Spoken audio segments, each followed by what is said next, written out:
Bueno, pues muy buenas tardes a todos. Sean bienvenidos a esta conversación. No sé de qué se trata, pero sean bienvenidos a esta conversación. Para Andrés, para la profe Carolina, para maestro Cristian y para ti, Paula y Jefferson, pero no lo veo, creo que hay otra persona. Bienvenidos y pues bueno, me agrada mucho compartir con ustedes esta conversación expectante. Gracias, Javier. Andrés, Buenas tardes para todos. Profe Paula, profe Javier, profe Carolina, profe Cristian, Jefferson también. Bueno, yo también estoy pues como muy interesado, sobre todo pues también escuchar como las perspectivas que ustedes tienen frente a la literatura y su relación con la decolonialidad y el mestizaje. Entonces, bueno, como tal vez no sé, como a comentar algo sobre lo que yo he revisado y pues también como también a reforzarlo y aprender más con estos espacios. Entonces, sí, no. gracias, Andrés. Sí, Cristian. Se puede tomar tinto, Hola, ¿cierto? se puede tomar tinto, sí señor. Bueno, muy buenas tardes O a sea, no todos. apago la cámara. No, no, no, a no ser que le pongas un poquito de alcohol. Bueno, muy buenas tardes a todos. Qué chévere verlos, escucharlos. No, pues aquí estamos listos. Y pues tú dirás, Paula. Pues nada, sin más presentaciones, pues muchas gracias a todos otra vez. Vamos a empezar. Yo no sé, quiero confirmar con Pablo que estamos en YouTube porque yo no lo estoy viendo. Sí, sí estamos, Listo. ¿no?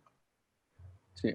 Em, bueno, entonces yo les quiero proponer como una primera lectura. A ver si puedo compartir pantalla.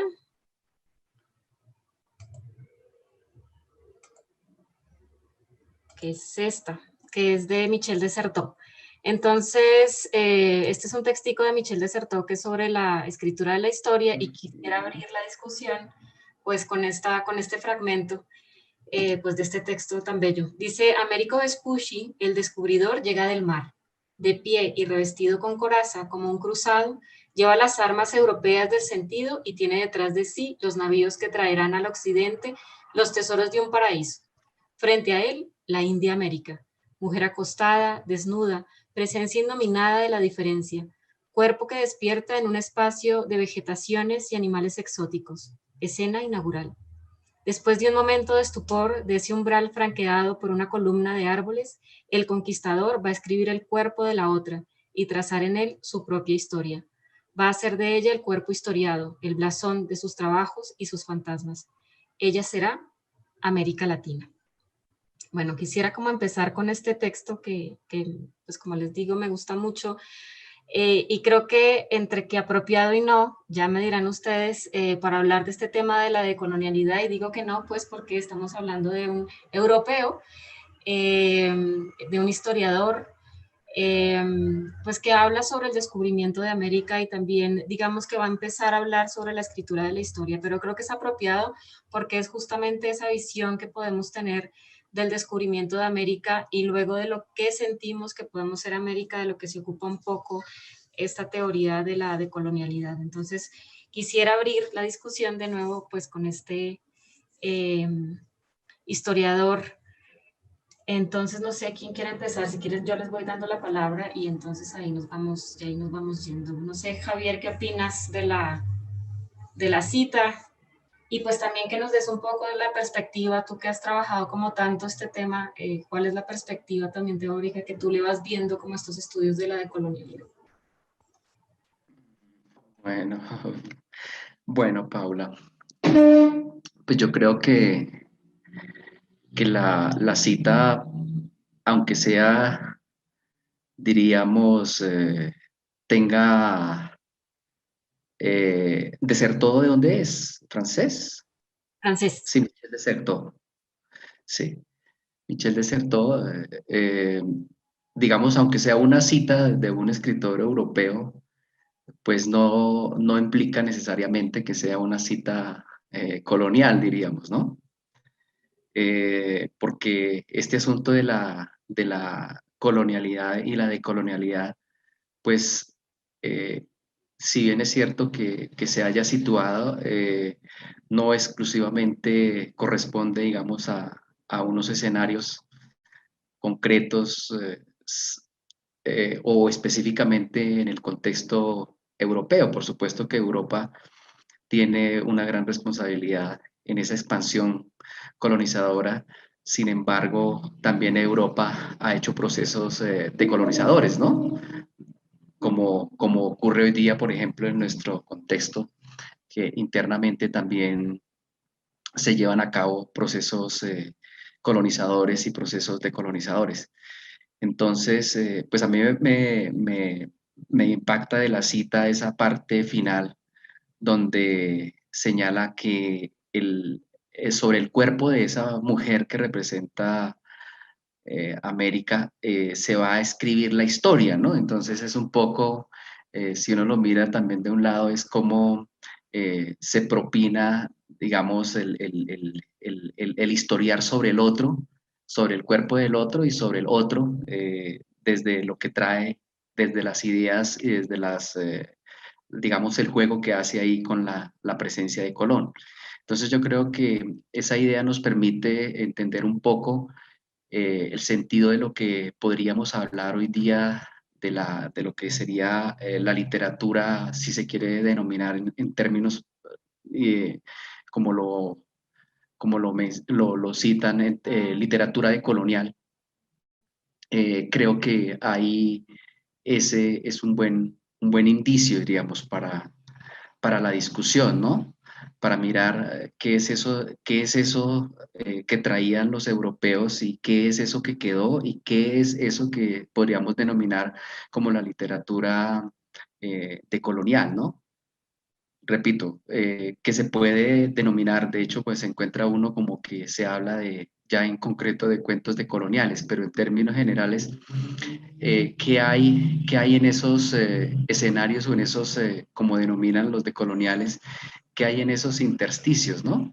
¿Qué hay en esos escenarios que en su momento fueron colonizados y que fueron sobre los que recayó la acción, ¿no? Cuando habla aquí de ser todo sobre tatuar la historia o historiar sobre el cuerpo de, eh, también lo podemos ver como una especie de colonización, ¿no? Y entonces, ¿qué surge y qué emerge de esos espacios, de esos intersticios, o como denominan, digamos, en términos generales, los decoloniales, de esa herida colonial, ¿no? ¿Qué surge ahí? ¿Qué hay en esos intersticios? ¿Qué hay en esas fronteras? Y por supuesto que si yo lo miro desde el punto de vista de lo que hemos venido trabajando los últimos tiempos y lo que hacemos, lo que intentamos hacer en el grupo, es eso, ¿no? El tratar de encontrar y de visibilizar todos estos componentes de distinto orden, entre otros de orden literario, que, que aparecen allí en esos espacios. Sin duda que esto también nos obliga a replantear las mismas categorías con las que hablamos, ¿no? Hablar en sentido estricto de lo que es la literatura, de lo que es la estética, porque igualmente pues estos conceptos pertenecen a un canon, ¿no? A un canon que digamos hereda de ese encuentro inicial del que habla de cierto allí Colón y esta mujer que representa Abya Yala, ¿no?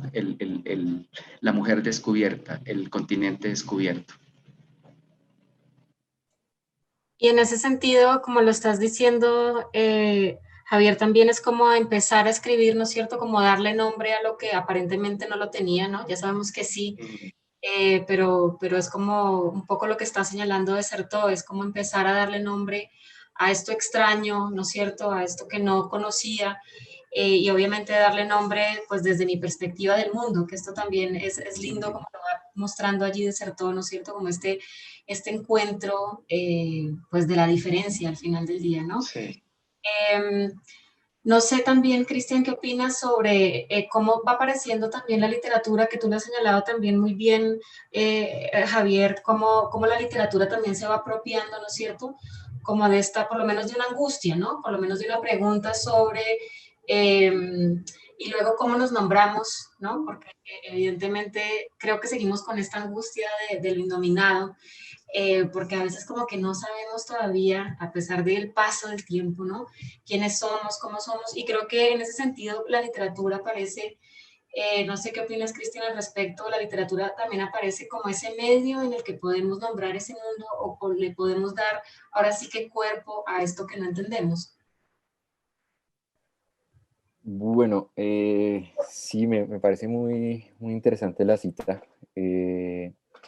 También habría, alguien diría, bueno, pues, no sé, da cierta impresión de la mujer, ¿no? América parece estar representada en cierta forma como muy pasiva, no, no sé, es una primera lectura, ¿no? Habría que leer bien el texto, Sí, pero es cierto como que da esa impresión, ¿no? Que viene de alguna forma, lo que decías también, Paula, el conquistador, pues, a nombrar ese lugar innominado, que incluso me hizo acordar eso, pues, de algo que me decía el profesor Armando Romero, que es también un poeta nadaísta. Él decía que Cien años de soledad también puede ser leída por otro lado y es como una especie de homenaje a los conquistadores. Ok, pues es una acusación bastante fuerte. ¿En qué sentido? Pues en que, no sé si recuerdan que en Cien años de soledad nada tiene nombre, ¿no? Entonces todo comienza a ser denominado por primera vez. Pues en ese sentido es que dice Armando Romero, pues que esta obra es un homenaje en ese sentido de que todo comienza a ser denominado con nuevos nombres o incluso con nombres que provienen de las lenguas indígenas, ¿no? Y que se transforman, comienzan a ser parte del español. Yo pues traía dos ejemplos, no sé si quieres que comience con eso, Paula. Como dos. Ocurre que le demos una vuelta Ya. así como a la generalidad y luego ya entonces empezamos con los ejemplos, si estás de Ah, acuerdo. listo. Ok, de una. Vale, porque es que además también señalas algo importante, que son las lenguas, ¿no es cierto? Que por ahí también hay digamos, un pensamiento de Octavio Paz que es muy, pues, sugerente, y es un poco como que gracias, entre comillas, gracias, ¿no? A los españoles, pues pudimos unificar un poco un lenguaje que no estaba unificado. Lo estoy diciendo como muy a grandes rasgos y seguramente muy malamente, pero un poco también como para poner sobre la mesa, Carolina, como el asunto de las lenguas y el lenguaje, cómo va apareciendo, cómo ves tú que va apareciendo también en estos discursos de la decolonialidad, porque encontramos una fuerza también de identidad, ¿no es cierto? Y los lenguajes al final del día son pensamiento. Entonces, ¿cómo encuentras tú también esta relación entre las lenguas, sobre todo en América Latina, pues donde nos hemos permeado también no solamente del español, del francés, etcétera, el inglés, ¿no? Y cómo ves tú también cómo esta relación entre quizás literatura y lenguaje y lengua e idioma y evidentemente esta teoría de la decolonialidad.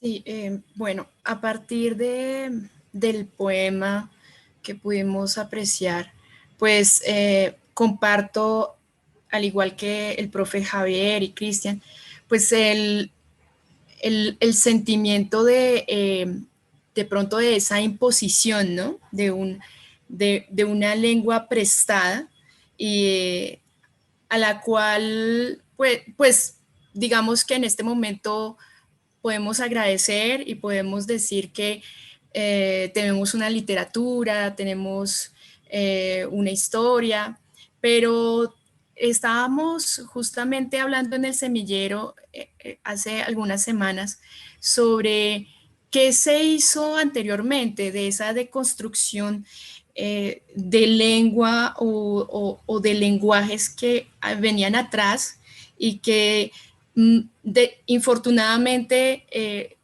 los colonizadores o Colón y su equipo trajeron e impusieron para que doctrináramos o doctrinaran de una mejor manera a las personas. Yo, al igual que el profe Cristian, pues había traído un documento no exclusivamente de América Latina. El que traigo el día de hoy es de África, con el que he trabajado últimamente, y pues es la deconstrucción de ese mestizaje que muchas veces hemos dicho, no solamente acá o en los encuentros que hemos tenido, es difícil de definir. Aún no se consolida esa definición de qué es mestizaje, pues está de moda, está en boga, sí, pero aún falta mucho por trabajar. Hay una inquietud muy grande en la comunidad universitaria o en las distintas los distintos equipos de trabajo. La globalización ha permitido que nos preguntemos de dónde venimos, qué somos, y pues acá estamos como deconstruyendo ese mestizaje al cual pues estamos participando el día de hoy. No sé si tengamos el momento para compartir el texto, pues lo traduje, pero no sé, ahí sí ustedes dirán en qué momento podemos compartirlo. Sí, por supuesto, Carolina, que ese era nuestro compromiso. Voy a solamente darle como vueltita a esta citita de Michel de Certeau, porque también me interesa la postura de Andrés, que también viene trabajando como este asunto, también tiene una preocupación entre, digamos, el discurso literario. Tienes una preocupación, Andrés, también por cómo podemos también apropiarnos de esto en términos pedagógicos y educativos. Entonces, ¿cómo ves tú también, y desde esa perspectiva de ya casi graduado y estudiante, cómo ves tú, Andrés, esta perspectiva de lo decolonial? ¿Cómo piensas que se podría asumir también pues desde el aprendizaje? Bueno, profe, primero que todo, pues no sé, yo pues, también revisando la cita me llama mucho la atención y también de acuerdo con el profesor Javier, una de las cuestiones es cuando habla de que va a ser de ella el cuerpo historiado, ¿sí? También eso implica varias cuestiones. Una de ellas es el hecho de que, pues, es como eh, América entonces no tiene su historia, ¿sí? Eso implica que la persona que lo va a hacer va a darle su historia y por ende rechaza, no sé, de alguna manera decirlo así, o no tiene en cuenta que América ya puede contar con su propia historia, ya puede contar con sus lenguas, ya puede contar con su propia visión del mundo. Eso me llama mucho la atención porque, pues, en efecto, ahí también tendríamos que pensar como la decolonialidad trata de resaltar esta cuestión de que ya había algo antes de la colonización, ¿sí? Algo que se tiene que reconocer y eso no implica dejar al lado, no sé, los aportes que tiene lo exterior a América, sino también reconocerlo como de lo que somos hoy, ¿sí?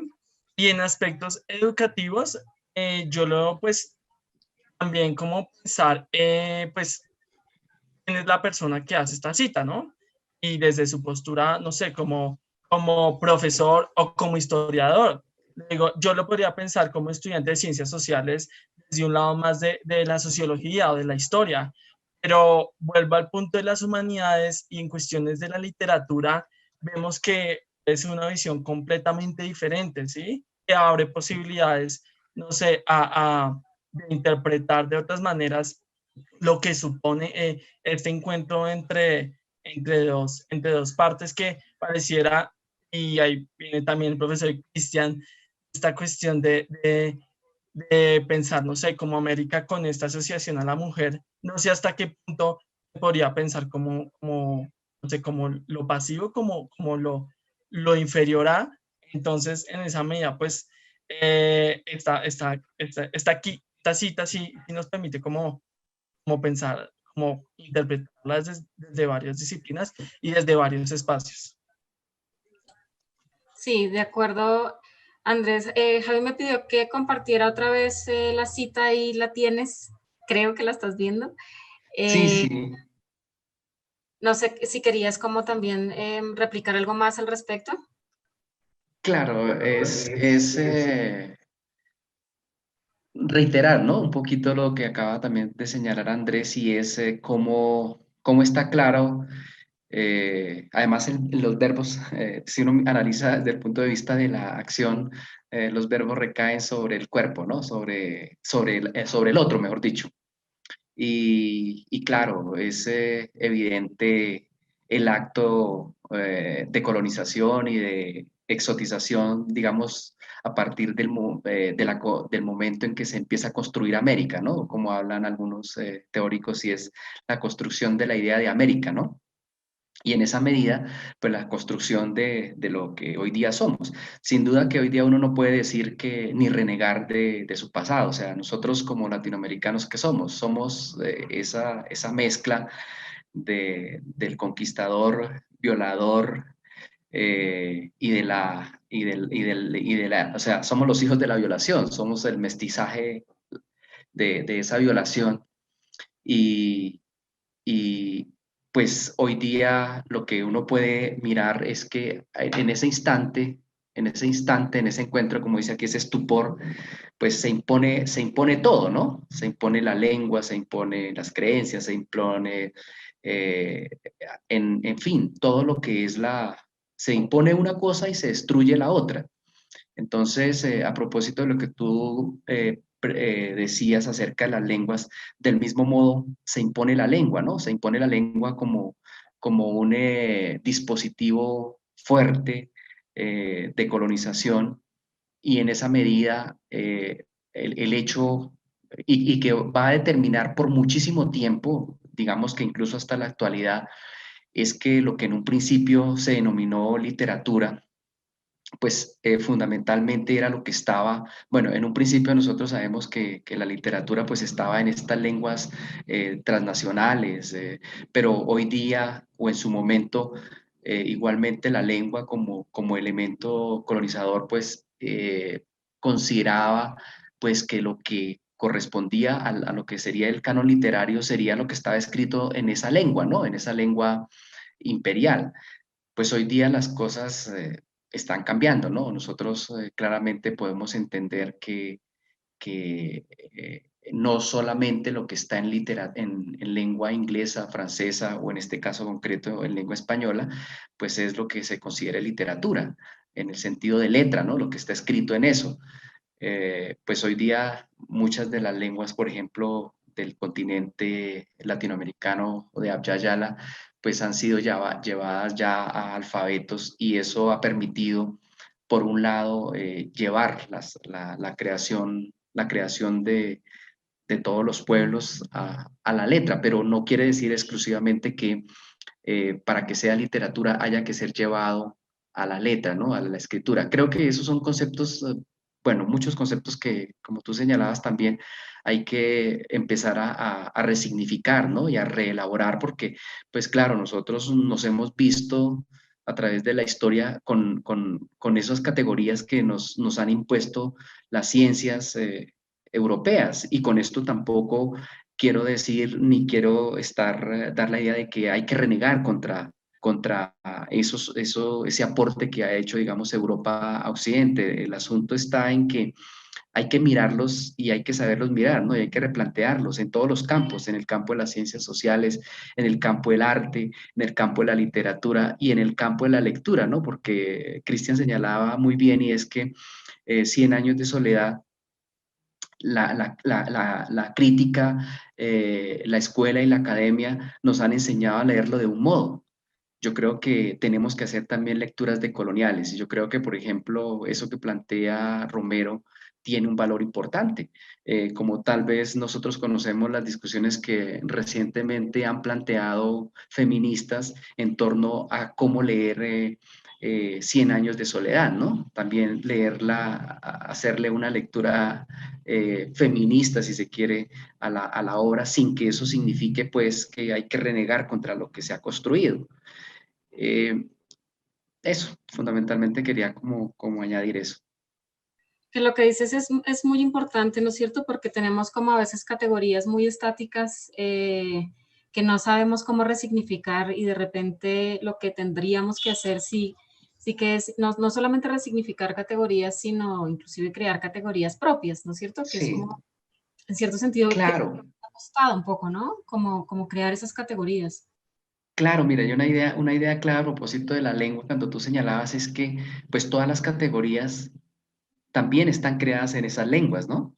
En el español, en el inglés o en el francés. Y todo, digamos, este proceso y la convocatoria que tú nos haces hoy es justo también para empezar a pensar categorías en esas lenguas, ¿no? Categorías, si se quiere, literarias, categorías estéticas, pero también categorías pedagógicas y categorías didácticas desde la condición de las lenguas, ¿no?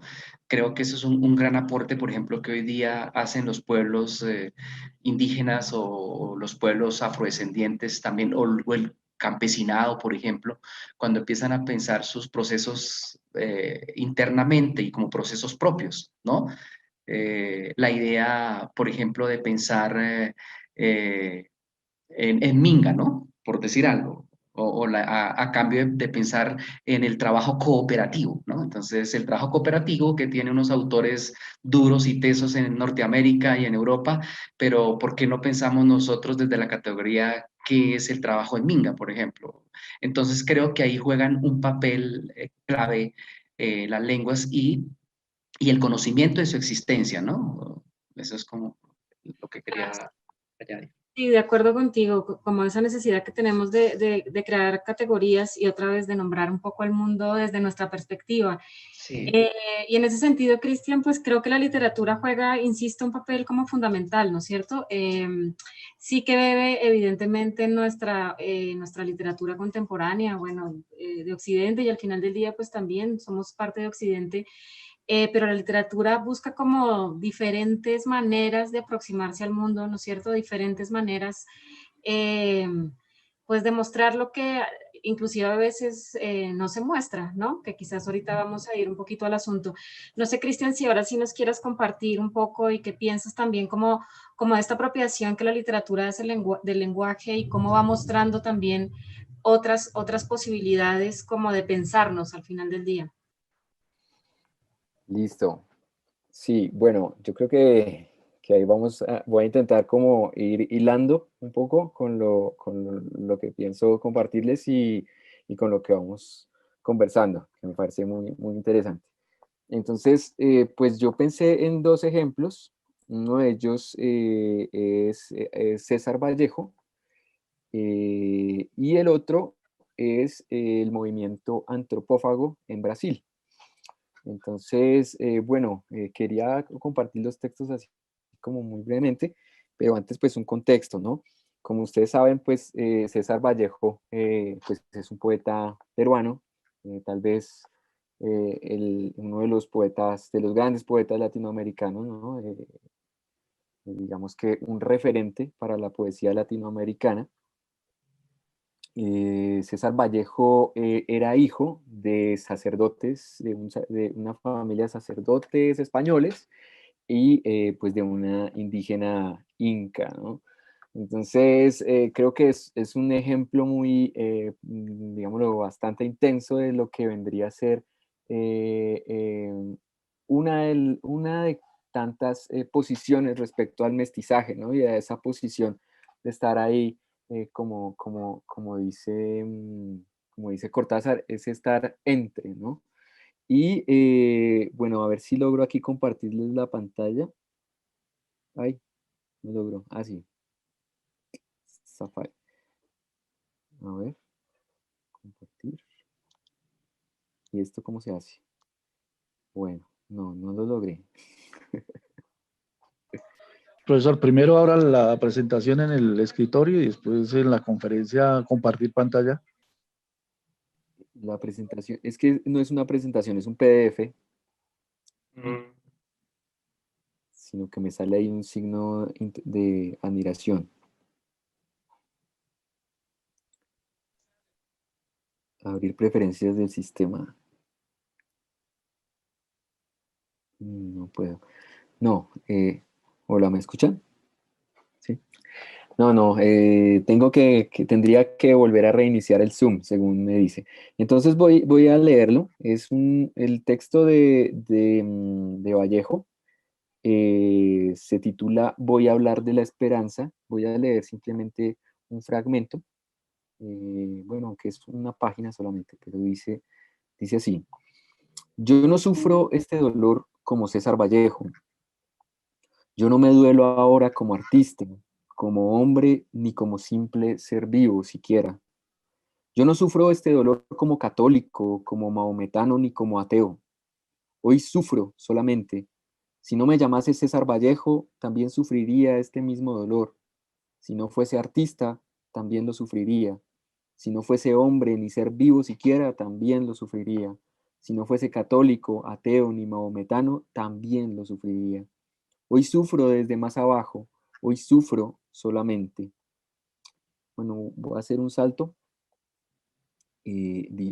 al tercer párrafo. Dice, miro el dolor del hambriento y veo que su hambre anda tan lejos de mi sufrimiento que de quedarme ayuno hasta morir, saldría siempre de mi tumba una brizna de hierba al menos.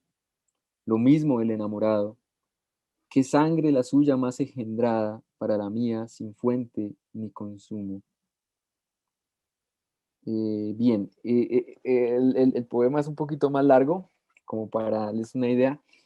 A mí siempre me ha llamado la atención este tema del sufrimiento en la poesía de César Vallejo, y pues precisamente ahora que estamos conversando en Ágora, en el semillero de Ágora, acerca de este tema, a este autor, François Laplantin, él considera, una de las consideraciones que hace es la del mestizaje como un proceso muy doloroso, ¿no? Como un proceso que implica mucho dolor.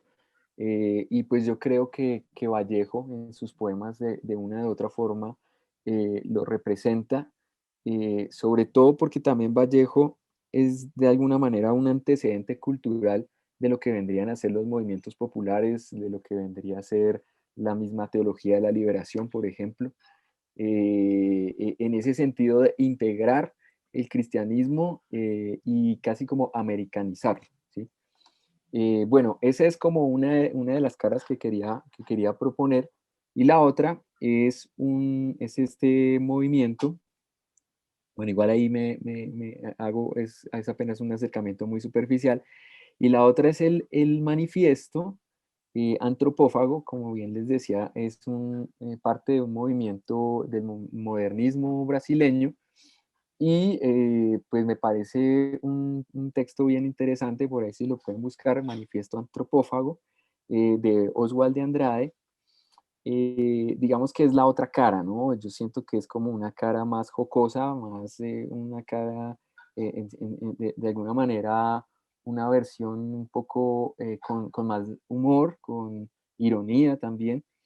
eh, pues muy brasileña desde este asunto, ¿no? Casi como que uno podría decir eh, que ese mestizaje de Vallejo, no sé hasta qué punto también diga mucho de la región, ¿no? De la región andina. Y pues acá tenemos la otra posición que vendría a ser muy caribeña, ¿sí? Así que les voy a leer también un fragmentito. Dice, eh, esto es un manifiesto, ¿no? Solo la antropofagia nos une, socialmente, económicamente, filosóficamente. Única ley del mundo, expresión enmascarada de todos los individualismos, de todos los colectivismos, de todas las religiones, de todos los tratados de paz. To be or not to be, that is the question. Contra todas las catequesis y contra la madre de los gracos, solo me interesa lo que es mío, ley del hombre, ley del antropófago, perdón, solo me interesa lo que no es mío, ley del hombre, ley del antropófago. Estamos cansados de todos los maridos católicos sospechosos en situación dramática. Freud puso fin al enigma de la mujer y a otros temores de la psicología empresa. Lo que obstaculizaba la verdad era la ropa, el impermeable entre el mundo interior y el mundo exterior, la reacción en contra del hombre vestido. El cine americano informará. Hijos del sol, madre de los vivientes, encontrados y amados ferozmente con toda la hipocresía de la nostalgia por los inmigrados, por los traficados y por los turistas en el país de la gran serpiente. Fue porque nunca tuvimos gramáticas ni colecciones de viejos vegetales y nunca supimos lo que era urbano, suburbano, fronterizo y continental, perezosos en el mapamundi del Brasil, una conciencia participante, una rítmica religiosa. Bueno, ahí sigue, ¿no? El manifiesto. A mí lo que me parece interesante, bueno, este manifiesto es de alguna forma una burla también a algo que sucedió por allá en los años 1520 punta, ¿no? En que los tupís, creo que Tupimam, no sé exactamente cuál es el nombre completo de la comunidad indígena, ¿no? Estaban los catares y los Tupimamba, creo, algo así, más conocidos como los tupíes. Y pues por eso en algún momento dice Oswald de Andrade, tupí or not tupí, that is the question. Pero en 1500 lo que sucedió fue que el primer obispo de Brasil terminó perdido por allá en otro lado y precisamente una de estas tribus parece que lo asesinó, pues, y los sobrevivientes de ese naufragio contaron la historia de que este obispo había sido pues cocinado y después comido por estos señores, ¿no? Entonces a partir de allí se arma todo un estereotipo y todo un imaginario de lo que es Brasil, ¿no? En la mente de los europeos. Y los brasileños como unos caníbales, ¿no? Y pues en el año 1920 y tantos, que este manifiesto salió, si no estoy mal, en el 28, en mayo de 1928, entonces sacan un poco de jugo de este asunto, ¿no?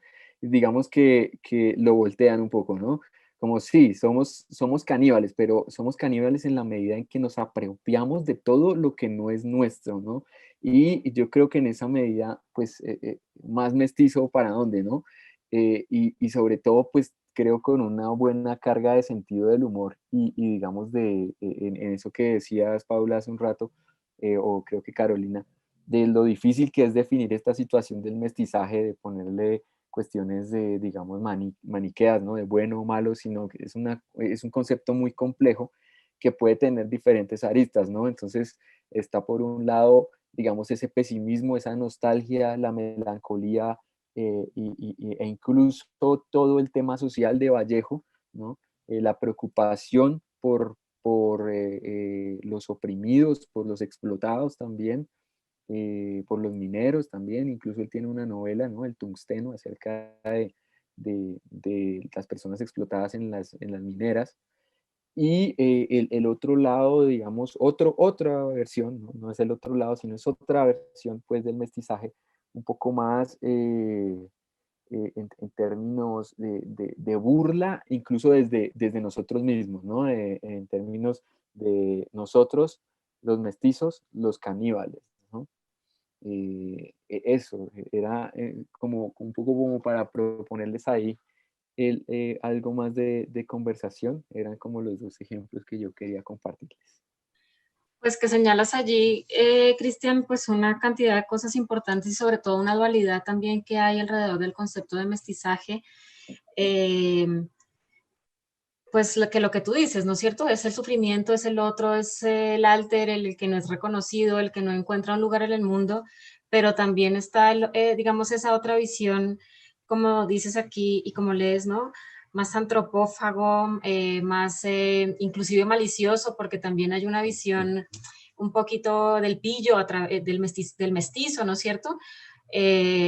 justamente en esta visión como de alteridad, es como luminoso, ¿no es cierto? Lo que, aunque no importa que todos seamos mestizos, ¿no? Pero es como lo que tengo que relegar, ¿no es cierto? Lo que tengo que dejar atrás, etcétera. Y aquí también, antes de darle la palabra a Caro, y quisiera poner sobre la mesa un poco porque, pues para todos, que también siento que a veces hay como un sentido paternalista, no, esto no es mío, ahora no recuerdo a quién estoy siguiendo, en esta visión de la decolonialidad, ¿no es cierto? Como que parece que tenemos esa doble visión también como del pobrecito nosotros en América, todo lo que nos pasó, y creo pues que también lo hemos discutido con muchos de ustedes en otros espacios, dónde queda el sentido de la responsabilidad, pero voy a dejar eso ahí como en el tintero, pues porque Carolina también tiene un texto que compartirnos y además también desde este asunto del lenguaje que es tan importante, ¿no es cierto? Y también como dejar sobre el tintero pues esta doble visión que a veces tenemos o cómo separamos, y también un poco a ver si ustedes me ayudan a tejerlo, cómo separamos a veces como un movimiento indigenista por un lado, ¿no es cierto? Un movimiento afro por otro, y hay otro que está ahí como, bueno, ahí serían tres, ¿no? Como flotante, no sabemos dónde situar el resto, ¿no? Sabemos cómo situar claramente algunos, pero hay otra población un poco que no sabemos cómo en dónde poner, y creo que está en esto que decías, Cristian, al principio, o Javi, creo que lo decías tú en el intersticio, que es el mestizo, ¿no es cierto? El mestizo que es como un poco el nadie. Por ahora le voy a dar, pues para que lo pongamos ahí, lo pongo sobre la mesa. Carolina, ahora sí, tu texto.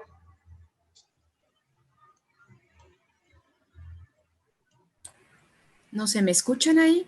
Perfecto. Sí. Sí, bien.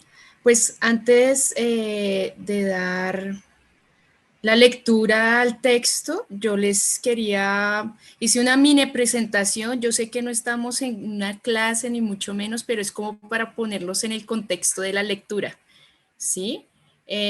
Voy a compartir pantalla. ¿Ven mi pantalla? Así es. Perfecto.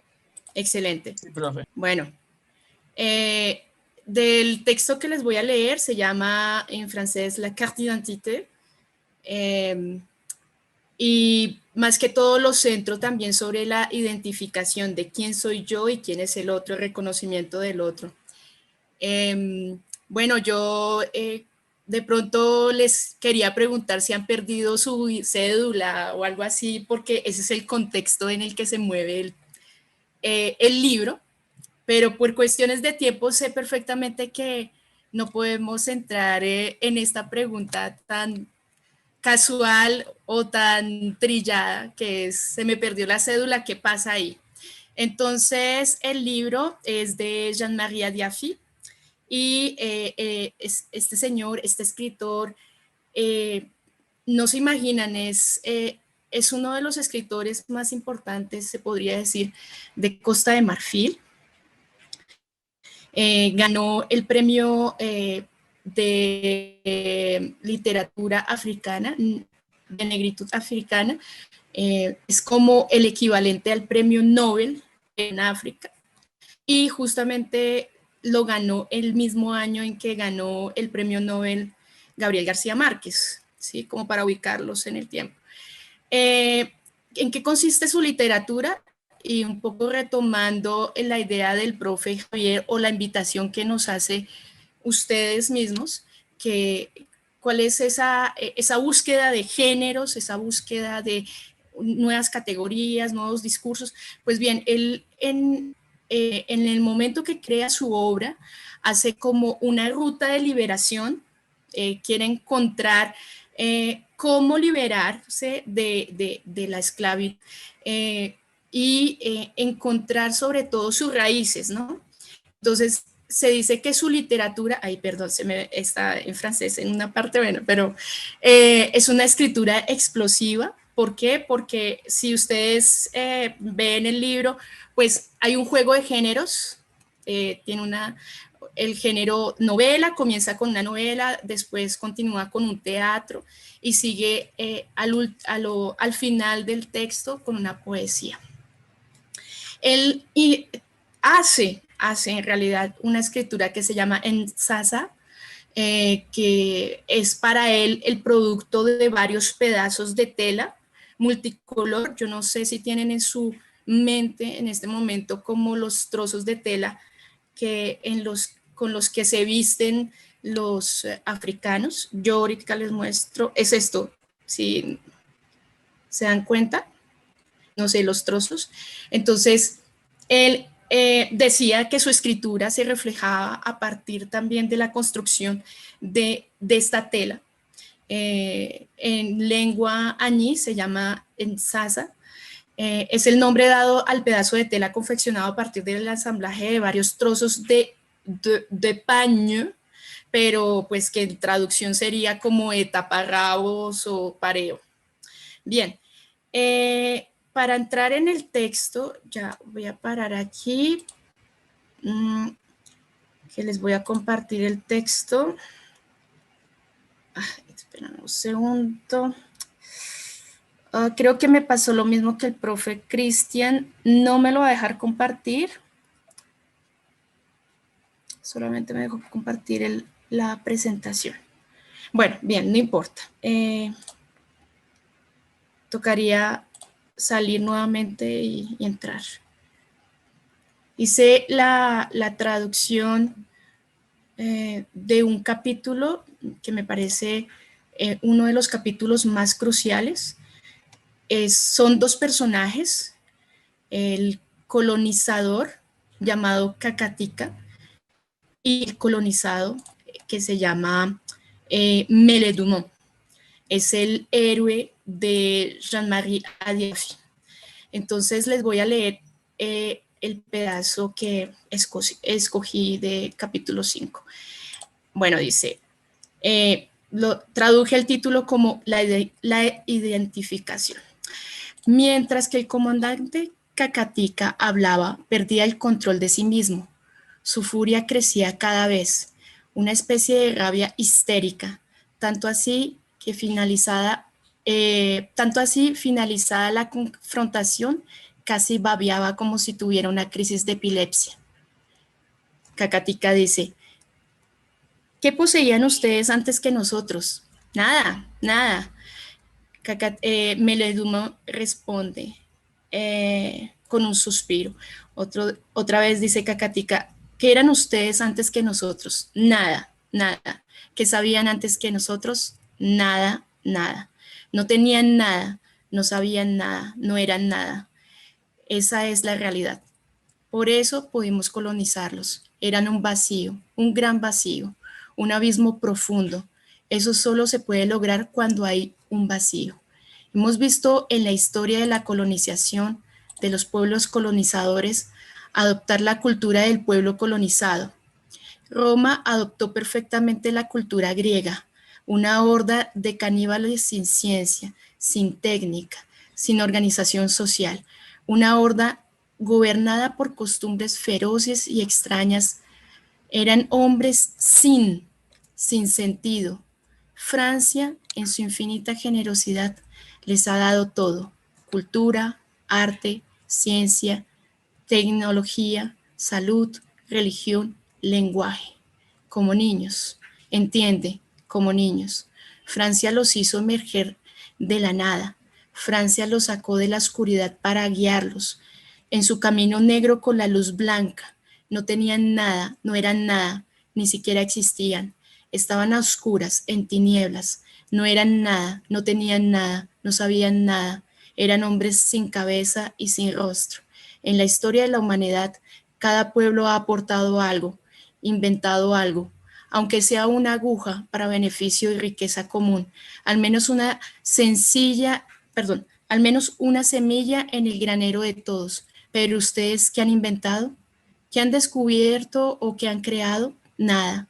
Son nombres que no solo son inútiles en la historia de la humanidad, sino dañinos.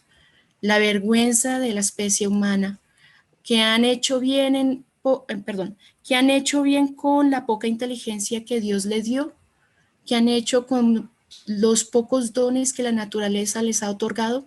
Nada, nada. son tan perezosos y holgazanes que todo lo han dejado tirado, sin ganas de lucirse, sin ganas de explotarlo. Bueno, más adelante, para no hacerlo tan larga el fragmento, el contexto es que Cacatica, el colonizador, le pide al héroe Meledumán la tarjeta de identidad, ¿sí? Su identificación, pero él no entiende de qué le hablan, porque en realidad para él culturalmente eso no existe, ¿sí? Es una imposición. Entonces por eso está este pedazo. Más adelante, pues en esa confrontación entre el opresor y el oprimido, contesta Meledumán, le contesta, renuncia al sueño imposible de subyugar todos los pueblos de la tierra, al sueño irrealizable, al sueño utópico de someterse, de doblar el frente militar por debajo de la tierra para lograr su única gloria. Estoy desnudo, es cierto, pero ¿quién me quitó la ropa? Usted. Estoy enfermo. ¿Quién me introdujo este microbio mortal? Usted. Tengo sed y hambre. ¿Quién me arrebató el pedazo de comida que tenía en la boca? Usted. Estoy afuera bajo la lluvia, con frío y acurrucado. ¿Quién me echó de mi casa? ¿De mi casa? Usted. Tengo miedo. ¿De quién tengo tanto miedo? ¿Qué lobo hambriento merodea a mi alrededor? Usted. Debo recordarle el trato, esa gangrena incurable de mis costados que aún me hace sangrar mi corazón. Soy inofensivo, pero ¿quién me ataca? ¿Contra quién debo defenderme? Es aún contra usted, siempre usted. Entonces se da cuenta que no puede ser todo a la vez, el asaltante, el agresor y el que cuida la ciudad contra el ataque. No puede ser todo al mismo tiempo, el atacante y aquel que desde el Macatán arroja las piedras contra el mismo agresor. ¿Con qué edificó su imperio? Lo quiera o no, fue con mi sudor, mi sangre. El botín que nos usurpó es el mismo botín de sus piraterías universales, ya que le gusta esa palabra. Y ahí termino. Genial. Señalas con un texto absolutamente precioso, además con unas ideas bellísimas, cada una de ellas, ¿no es cierto? Ni siquiera sabría por dónde empezar a señalarlas, y solamente el hecho de la tarjeta de identidad, ¿no es cierto? El de no reconocerse en el mundo del otro, y el otro pensar, y que creo que nos pasa también mucho en América Latina, ¿no es cierto? El otro pensar que eres un perezoso o un inútil solamente porque no tienes la misma perspectiva de la vida. Pues bueno, deja como muchas preguntas, ¿no? Y yo insisto, señalo esto de la tarjeta de identidad, que por ahí también otro francés, Derrida, también señala, no es cierto, este mal de archivo, si no tienes una tarjeta de identidad no existe, si no tienes un papelito que diga quién eres, ¿no? Y en Colombia que diga que estás vivo, pues no existes, ¿no? No eres nadie, un poco. Y entonces está justamente en esta discusión que estamos planteando con todos, pues, y qué texto tan bello en el que pones, Carolina, también sobre la mesa, que seguramente cada uno tiene ahí sus preguntas, ya los veo, que quieren cada uno opinar. Si me permiten, le doy la palabra a Andrés para que recojamos y cada uno también como que pueda hacer como su intervención también de un poquito de cierre sobre lo que estamos viendo. Andrés, cuéntanos tú qué texto nos proponías, y esto, digamos, como para, mientras abres cámara, como para plantear otra de las problemáticas aunada a la decolonialidad, que es el mestizaje, ¿no? Como para recordar un poco que estamos como en ese tránsito o en ese diálogo entre estos dos conceptos. Bueno, en mi caso, yo tomé a Juan Rulfo, saben que pues, es un escritor mexicano muy importante por su libro de cuentos, El Llano en Llamas, y por Pedro Páramo, ¿cierto? Entonces, dentro de los cuentos de Rulfo, habían dos que me llamaban mucho la atención: El Nos ha dado la tierra y El día del derrumbe. ambos creo que tienen muchos elementos que podemos relacionar en cuanto a este desconocimiento o al reconocimiento que uno puede hacer frente a las otras culturas, también como a ese choque de cuando se impone una lengua, ¿no? Cuando se impone una lengua a la cual uno no está familiarizado y, y por medio de la lengua también se le impone a uno una visión del mundo. ¿Sí? Y bajo qué mecanismo se hace esto. Para ello, pues, en el contexto mexicano y con las políticas culturales, uno podría ver por medio de los cuentos que trabaja Juan Rulfo, uno puede ver cómo pues,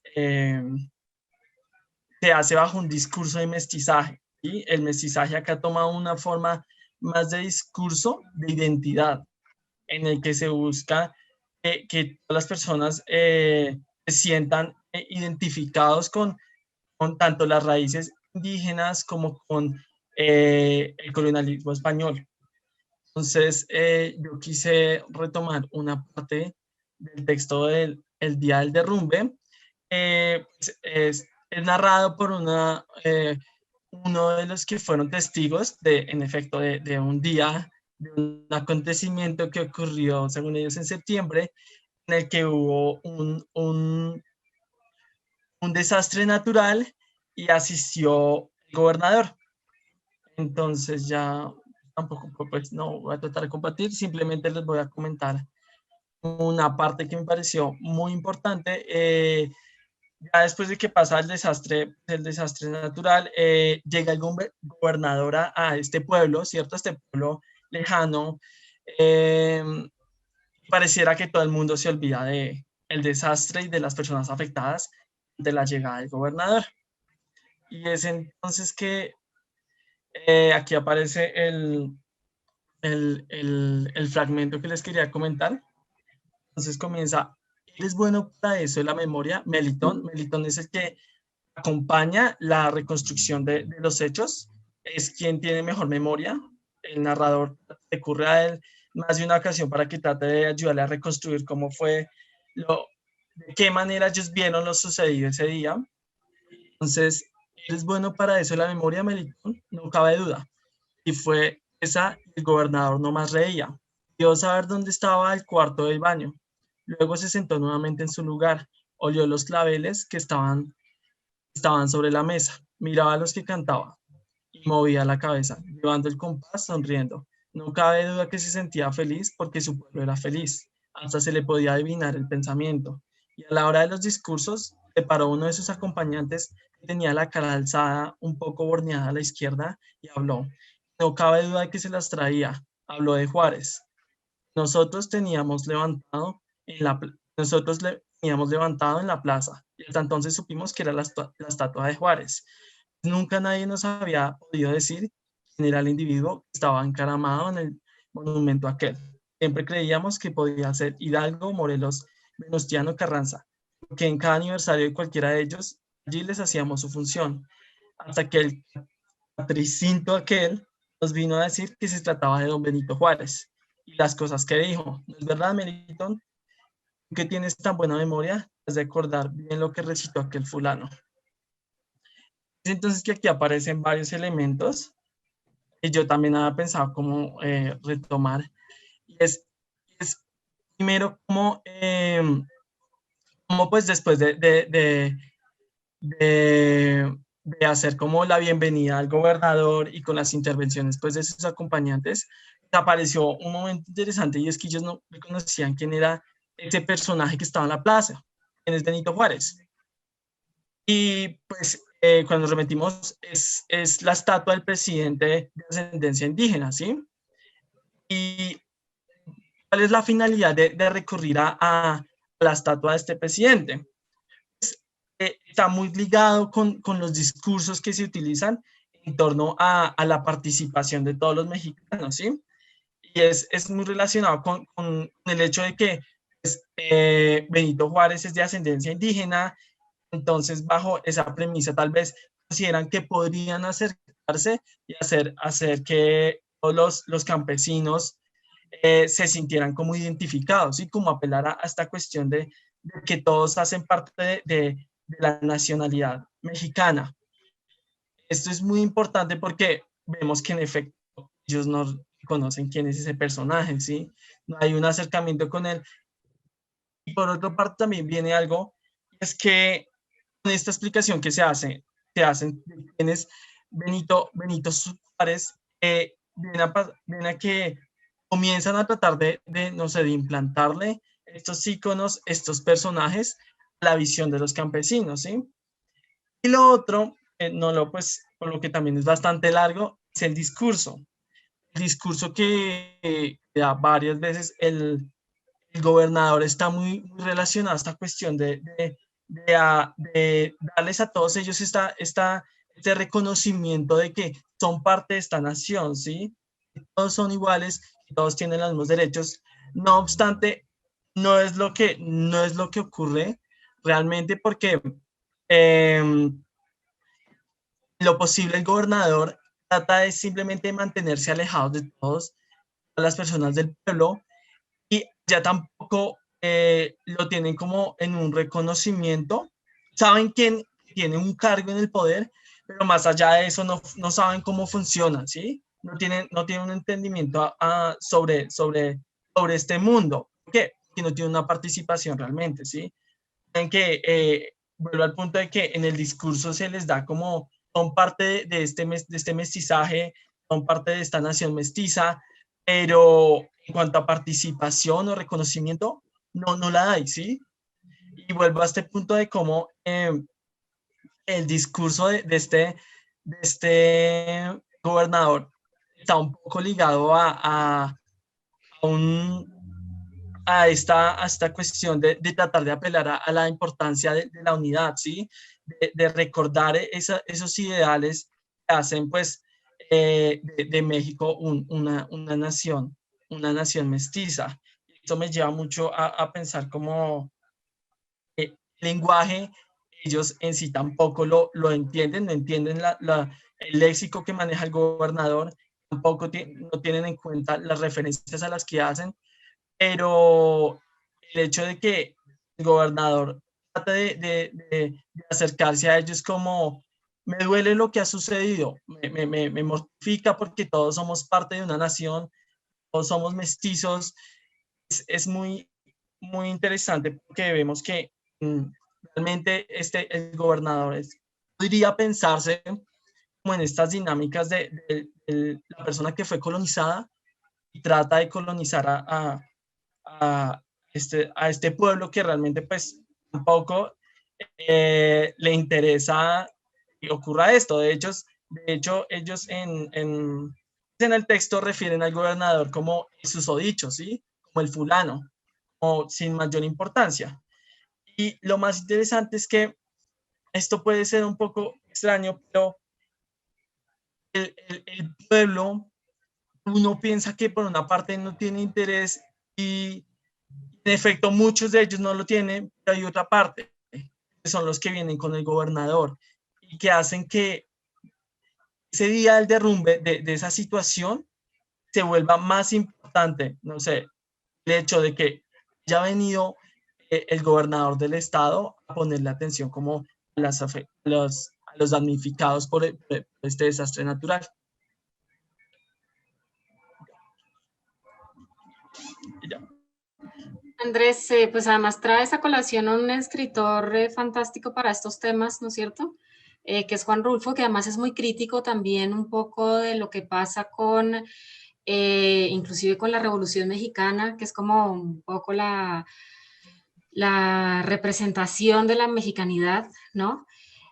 Juan Rulfo no es tan feliz, es un poco un escritor bastante pesimista. Y aquí hay dos puntos que quiero agregar a la discusión para darle paso a Javier, y es el tema de la memoria y el reconocimiento, que son también tan importantes como cuando estamos hablando de estos temas de decolonialidad y de mestizaje. No podemos dejar pasar esta pregunta por la memoria, ¿no? ¿Cómo se recupera la memoria? ¿Quién la recupera? hasta dónde hemos recuperado la memoria, hasta dónde hemos abusado también de la recuperación de la memoria, aunque yo creo que en realidad nos falta mucho para construir un concepto como más claro de memoria y lo que estábamos diciendo ahora, como de tener unas categorías un poco más propias, y también el asunto del reconocimiento, porque creo que en Rulfo también lo que hay es justamente es la falta de reconocimiento, ¿no? Es como personajes que no se ven, ¿no? Personajes que no son capaces de verse a los ojos, y que a veces nos pasa también a nosotros en la vida, ¿no? Y creo que también la literatura lo que nos muestra es eso. Hablamos, tenemos un discurso construido, que es un poco lo que estabas diciendo, Andrés, muy, muy bellamente, es como que tenemos un discurso construido, pero es esto, ¿no? Es como el discurso, pero no tenemos como el encuentro real con el otro, la comprensión del otro, el acercarnos al otro real y sinceramente, ¿no? Que es un poco lo que nos cuesta tanto, que es un poco, hace parte del discurso de lo latinoamericano, ahora que estamos también en fútbol, pues que nos une, el carnaval, etcétera, pero una vez se acaba el carnaval, que es tan importante, pero una vez parece que se acaba, nos queda el discurso y cada uno empieza como a mirarse como en una suerte como de mutismo también, y nos falta como en realidad mucho, mucho diálogo y aprender cómo a vernos. No sé, Javi, por ahí he lanzado un montón de cosas, eh, pues ahí te abro como a ver tú cómo vas tejiendo como todas estas ideas. Creo que también por ahí yo te había pedido un textico para compartir, si también lo tienes. Entonces, Sí. adelante, por favor. Bueno, yo voy a hacer al revés, es decir, voy a hacer como mi interpretación y cierro leyéndoles, compartiéndoles el texto. Maravilloso. Entonces, cuando termine de leer el texto, he terminado. Pero previo a eso, quiero hacer como unos comentarios de lo que viene y de lo que se ha dicho ahora. Por un lado es que yo creo que la literatura, o bueno, la literatura como arte, donde quiera que esté, donde quiera que sea la literatura, eh, su, por excelencia es un escenario de irreverencia, ¿no? De subversión, si se quiere, de crítica. Pues por fortuna existe la literatura, eh, a más, digamos, de su sentido de fruición, ¿cierto? Por eso, donde quiera que esté, ¿no? Esa es la condición inherente de la literatura.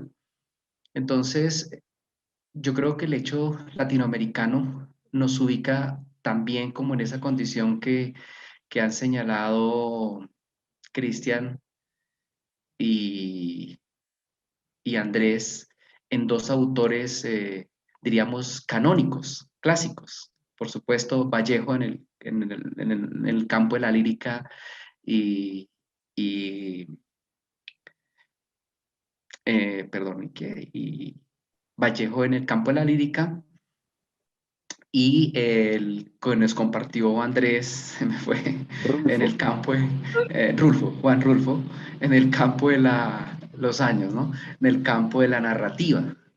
Y desde el punto de vista de el de Carolina, lo dejo aparte especial porque también tiene es una cosa me interesa y me gusta mucho, pues porque pues estamos ubicados, digamos, en el campo de colonialidad.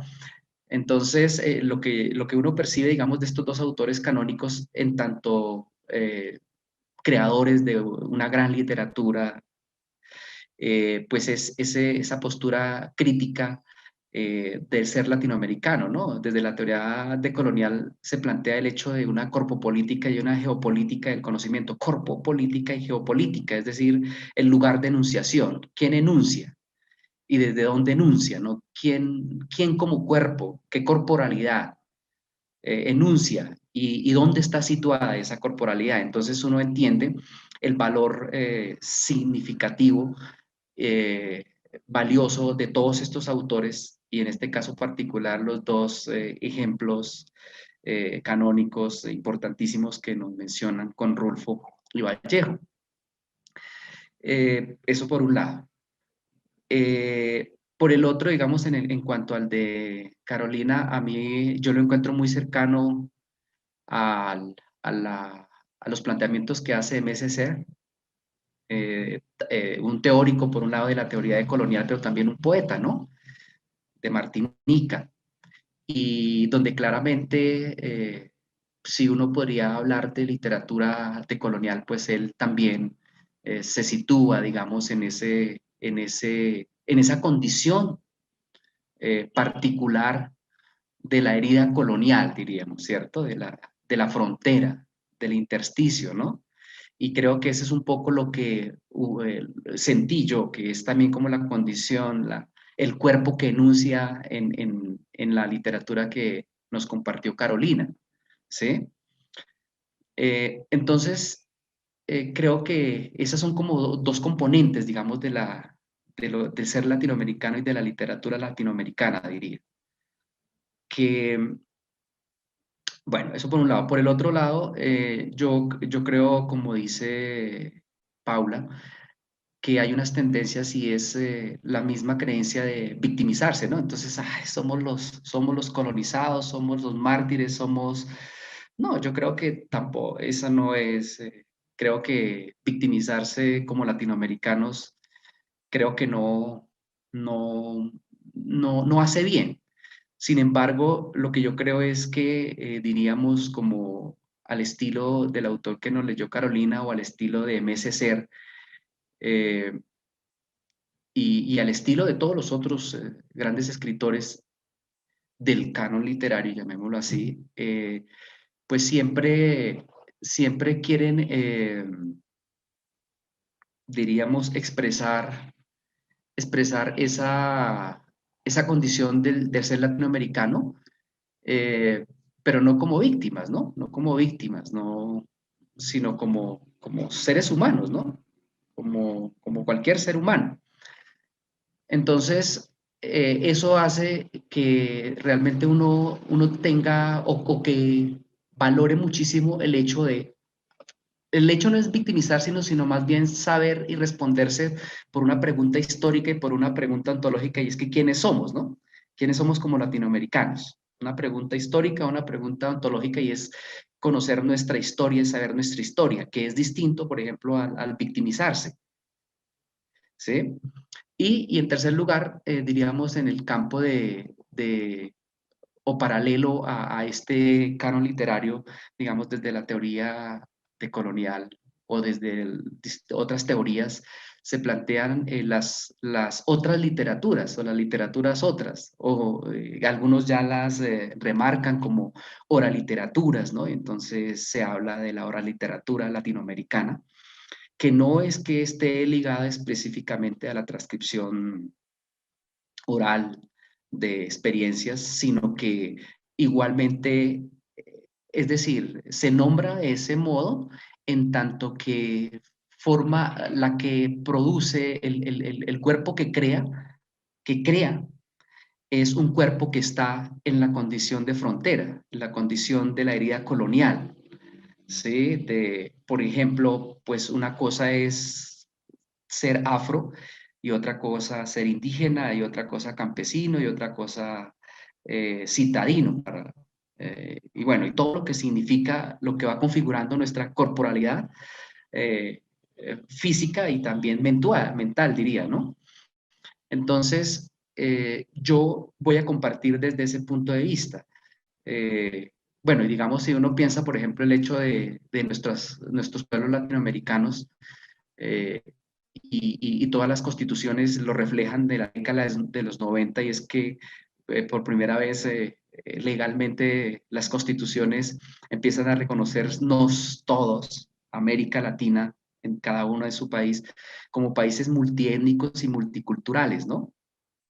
Entonces, por un lado, pues está lo étnico, marcado en este caso concreto con lo afrodescendiente, con lo indígena, de pronto un poco, bueno, básicamente esos dos, pero ¿qué es lo que está más allá de lo étnico de lo étnico, concretamente, pero lo cultural? Entonces, hablan de las condiciones multiétnicas y multiculturales.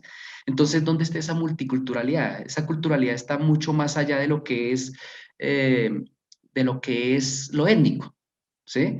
Y entonces diríamos en nuestro contexto latinoamericano también tendríamos que hablar de esos cuerpos racializados, por supuesto, pero además de eso, esos cuerpos que están situados en la condición de frontera, en esos intersticios. Entonces ahí tendríamos que pensar que hay otras estéticas y por eso, digamos, se apela al planteamiento, en este caso de Walter Miñolo, y es hablar de estéticas decoloniales o estéticas otras, y diríamos que hay unas estéticas campesinas. Las personas que forman parte de los movimientos sociales también hablarían de unas estéticas, los indígenas hablarían de unas estéticas diferentes, lo afro. Fíjense que hoy día también se plantea, o bueno, se coloca un nombre a una producción, a un campo, y es en la literatura afrocolombiana, por decirlo, o la afroliteratura, ¿no? Es decir, eso tiene una razón de ser y también tiene unos puntos de discusión, ¿no? Y creo que eso es amplísimo para hacerlo en un espacio como esto. Entonces, yo no sé si alcance, pero traje brevemente bueno, voy a empezar por algo eh, a propósito de una tesis que hizo un chico del grupo, Juan Pablo, y ayer él la presentó. Él es campesino, es de origen campesino del sur del Tolima, y pues fue muy bonito el trabajo que llevó a cabo, y es que allá donde está su papá y su mamá en el campo cogiendo café, él compila unas narrativas y plantea desde ahí que hay una oraliteratura campesina, ¿no? Porque también el concepto de oraliteratura, digamos que ha estado circunscrito básicamente a la creación artística, o bueno, o a la palabra de lo afro y de lo indígena. Y entonces él dice aquí en esto del campo, en la narrativa campesina, los mayores, los papás, hay una estética decolonial distinta.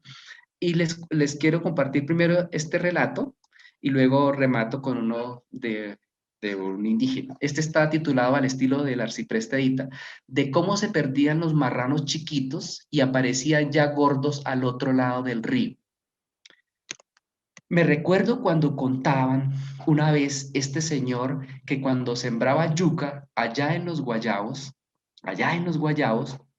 de que cuando sembraba yuca y que una vez habían arrancado una yuca tanto que había atravesado toda la montaña, pero era que era así, serio. O sea, y uno decía, y le metía en el cuento. ¿Y cómo hacía para pasar al otro lado? ¿Y cómo? Y a él como que no le daban ganas de reírse. Y uno a veces se reía y él no. Claro, una yuca sembrada allí en los guayabos, y salía al otro lado. Esos marranos comenzaban a hociquear esa yuca y los marranos salían al otro lado, ya gordos. Se perdían jueputas marranos chiquitos, y cuando aparecían al otro lado, pues gordos, se iban por la yuca. Ese cuento, ¿verdad? Se lo decían a varios y serio. Ese señor lo contaba muy creíblemente. No, y eso yo muerto. Bueno, ese es como un fragmento digamos, de lo que en este caso consideraríamos como una oraliteratura campesina. Pero miremos es de una mujer, es una narración de una mujer que se llama Florinda Chávez. Ah, creo que es la mamá del chico, Florinda Chávez. Sí, porque él es, bueno, es un familiar de ella. Miremos la otra. Dice acá. Esta es una antología de oraliteratura que recogió Miguel Rocha Vivas, y nos habla de Jenny, una escritora andoque, Jenny Muray, conocida también como Yich, y escribe esto ella. Versos de sal. Mi voz no es solo mía, de mi gente, la palabra que viene renaciendo.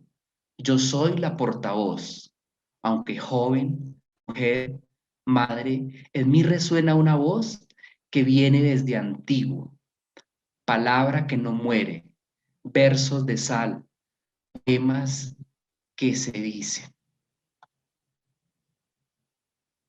Y esta de ella misma se llama Ombligo.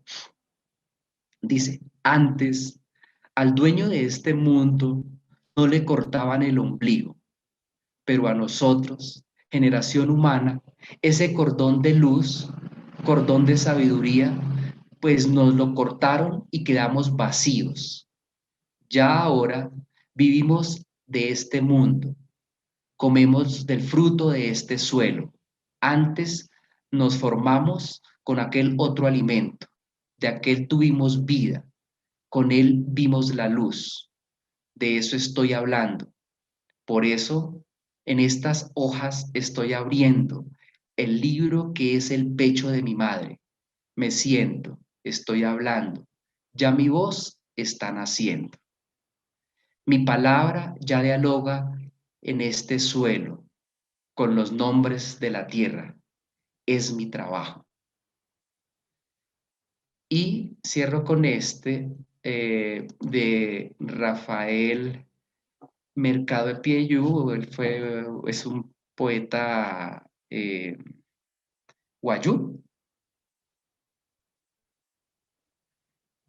Él estuvo ahí en una ocasión en La Libre, en una charla, y él titula su poema Alequerú, o Alequerí, Alequerú, y dice, Alequerú, la araña, mi abuela de belleza simple, así como mi abuela de belleza simple, así como la de las flores de los tunales de la Guajira, que adorna a su suelo arenoso, salado y candente.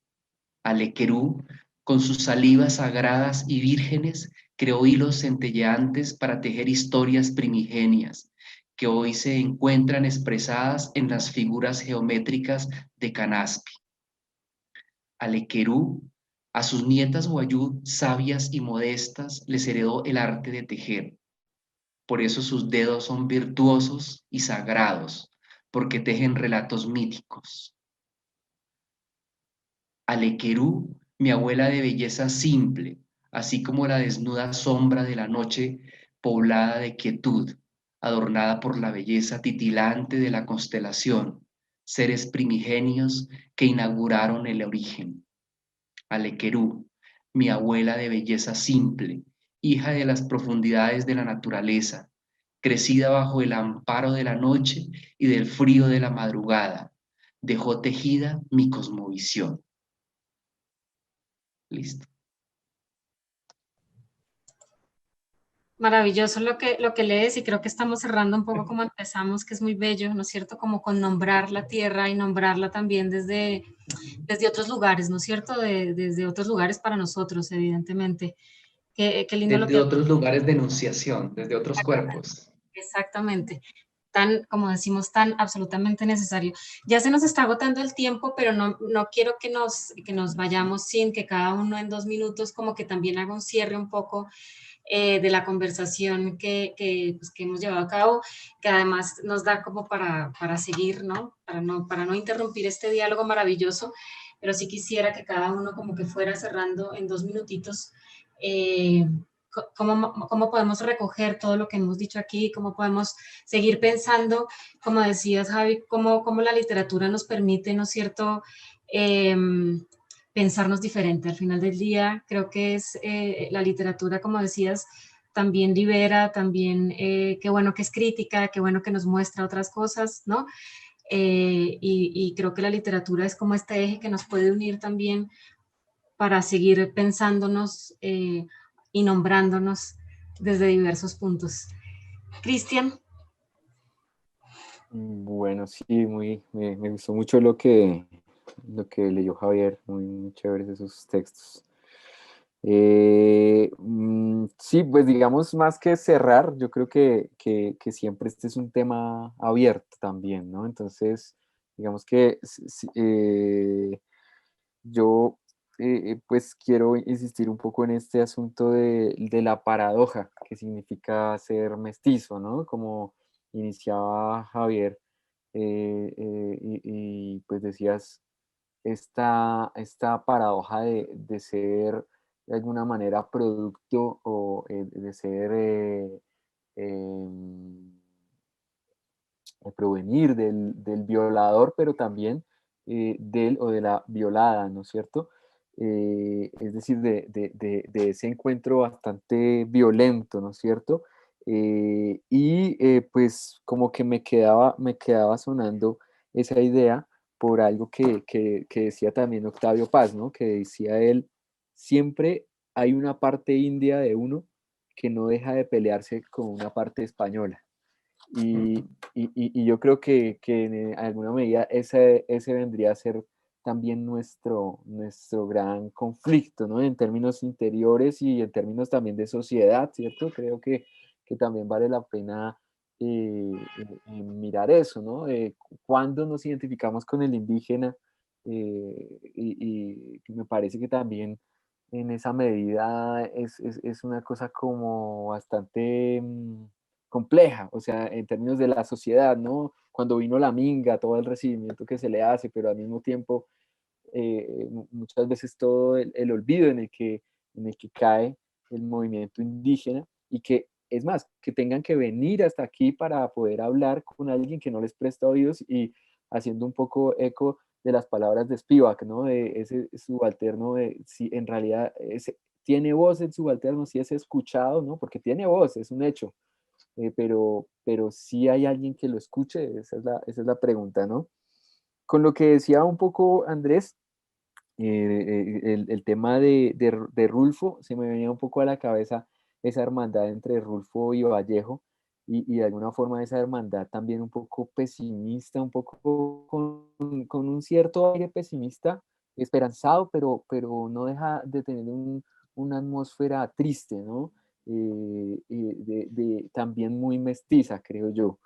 Y por otro lado, también no deja, no sé por qué se me venía a la cabeza esta idea, algo que leí hace mucho tiempo, y pues que la persona encargada de hacer las fotos a Gaitán contaba que a Gaitán le gustaba que en sus fotos quedara lo más feo posible para que el pueblo se pudiera identificar con él, ¿no? Y recuerden que a Gaitán le decían el indio. Pero por otro lado, la paradoja de Gaitán también de venir de una educación pues casi pues con Mussolini, ¿no? En Italia, pues bastante complejo, ¿no? Un personaje bastante complejo que yo creo que en cierta forma reúne todas estas tensiones muy propias del mestizaje. Bueno, en últimas, para cerrar, esta idea de ser, como bien decía, el español, pero también el indígena, por otro llado, pues también que le hace uno pensar en la idea, incluso en algunos versos de Baudelaire, él dice, soy la herida y el puñal, ¿no? Y de cómo también de alguna manera en la literatura el poeta, el escritor también tiene esa necesidad de ponerse en los zapatos de, ¿cierto?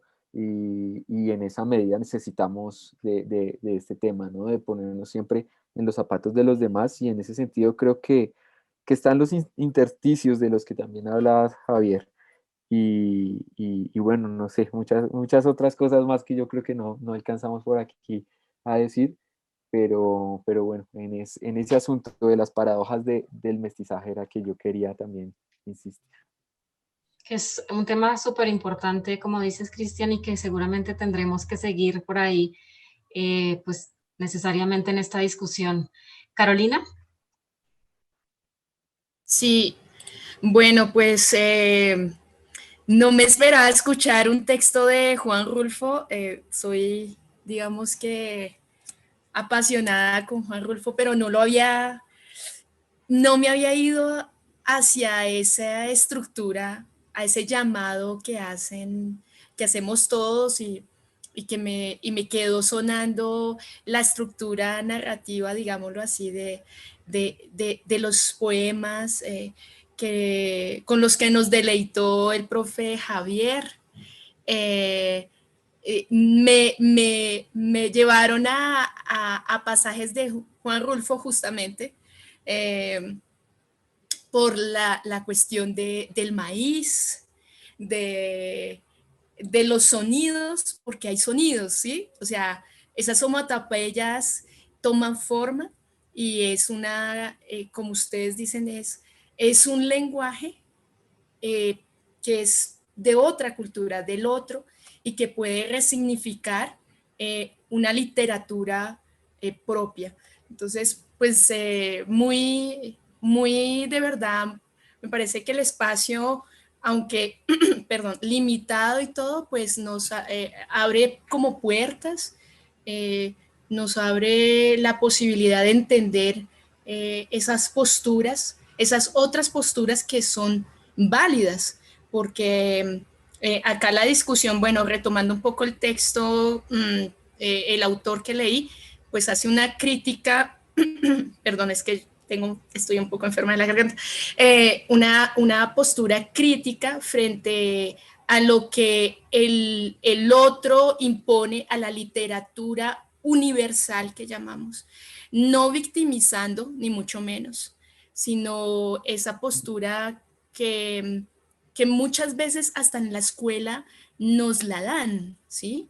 Esa literatura que se impone porque es la literatura universal y se niega un poco esa pedagogía de una educación un poco más de nosotros, un poco más de llegar acá propia, sentirla.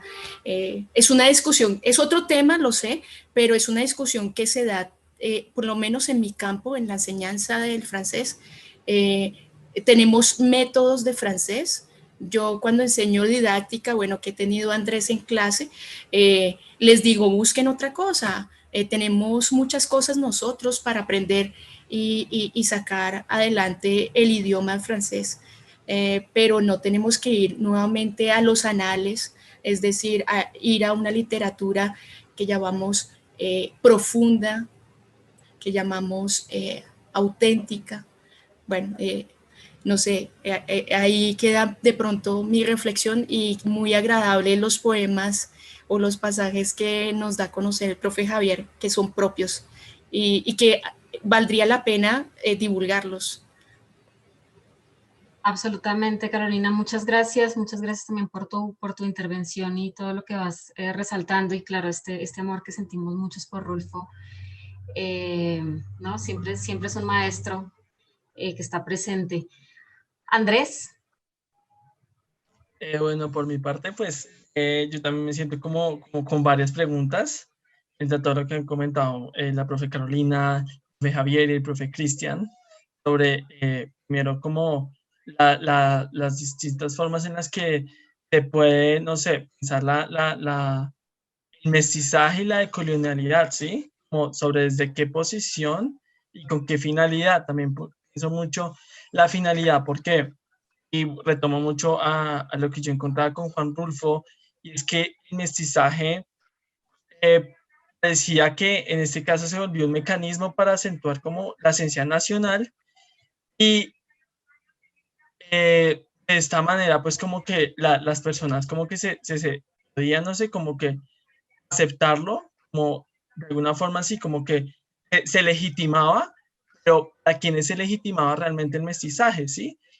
El texto es como los campesinos son mestizos por acción legislativa, pero son otredad en lo que refiere a su reconocimiento como sujetos de derecho y participación.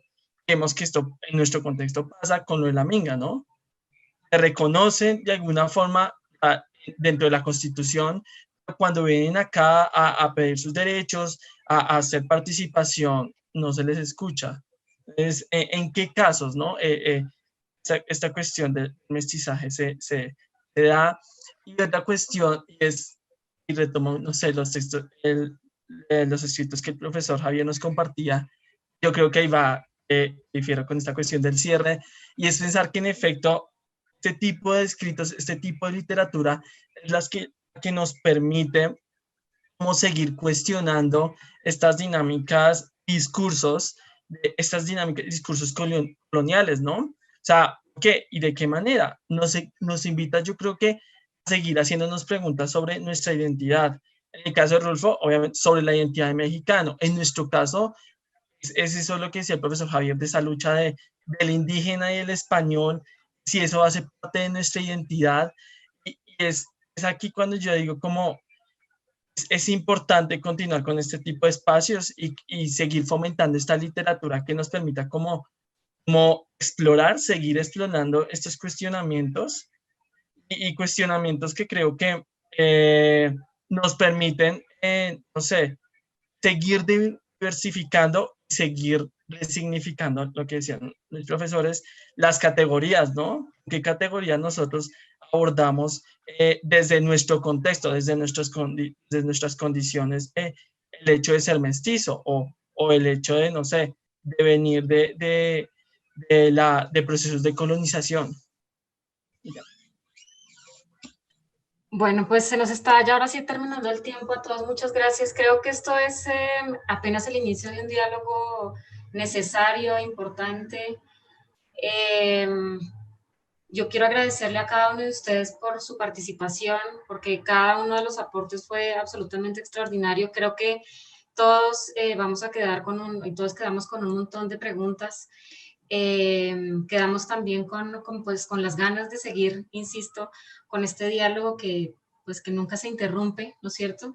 Que la literatura es un puente, pero también, Javi, lo decías al principio, no solamente es la literatura, ¿no es cierto? Es la sociología, la antropología, la historia, la pedagogía, ¿no es cierto? Encontramos allí como una cantidad de disciplinas que necesitan en realidad como entrar en un tejido común, ¿no? Necesitamos como volver a tejer un poco desde la interdisciplina estas preguntas. Javi, muchas gracias. Cristian, Carolina, Andrés, muy productivo.